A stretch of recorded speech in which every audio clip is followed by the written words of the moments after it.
Abonnez-vous et cliquez aussi sur la petite cloche de notification pour ne rien rater de nos prochaines vidéos. N'oubliez pas de partager aussi la vidéo et de la liker. Afrique N24. Trop, c'est trop.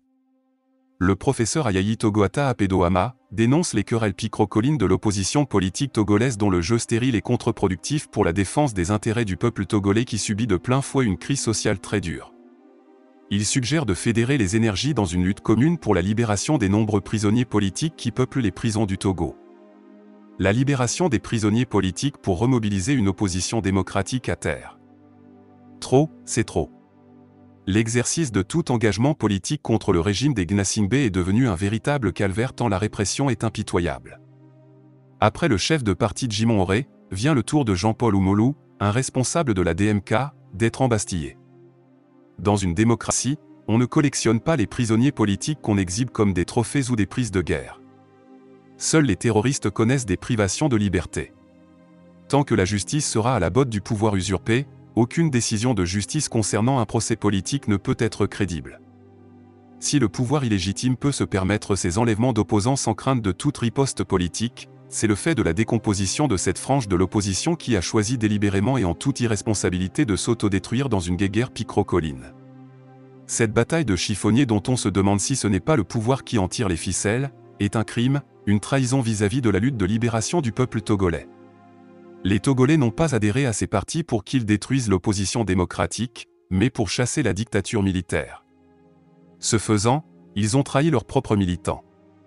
Au vu de la liste des prisonniers politiques qui s'étend et qui est une menace qui plane sur chaque défenseur de la liberté, il serait temps que les forces démocratiques mettent au pas les trublions en leur sein et relancent une mobilisation générale autour de la libération ici et maintenant sans condition de nos prisonniers politiques. Tous ceux qui, aveuglés par la haine partisane, suivent des leaders sans honneur dont les arguments du débat politique s'enlisent dans la pornographie, les coups bas sous la ceinture, les calomnies grotesques, l'indignité et la vie privée, doivent se recycler ailleurs dans le domaine des ordures. Cette opposition-là, dans laquelle les Togolais ne se reconnaissent plus, est devenue un sujet de honte. Comment peut-elle sacrifier ses propres prisonniers politiques au profit de l'autodestruction? Après la présidentielle volée de février 2020, l'animosité, la jalousie, l'arrogance, les frustrations, le dénigrement systématique et les provocations entre la DMK et l'ANC ont délégitimé les leaders et les états-majors de ces deux camps devenus des ennemis mortels. Et Faure Gnassingbé, l'ont-ils oublié ou en ont-ils fait un démocrate? La dictature militaire, appartient-elle au passé? Quel scandale! Certains partis politiques qui n'appartiennent pas à ces deux camps, au lieu de siffler la fin de la récréation, assistent au triste spectacle avec cynisme et délectation dans l'espoir de ravir le leadership sans combat en vainquant sans péril. Que l'amour envers les combattants tombés au service du peuple togolais serve de ralliement aux forces démocratiques pour chasser la dictature militaire. Ayayi Togoata Apedoama. Vous êtes de plus en plus nombreux à nous suivre sur Afrique N24, et vraiment nous tenions à vous en remercier. Nous lisons tous vos commentaires qui enrichissent le débat et vraiment nous vous demandons de nous soutenir pour continuer à avoir cette ligne éditoriale indépendante, et vous proposer des émissions toujours de plus en plus enrichissantes.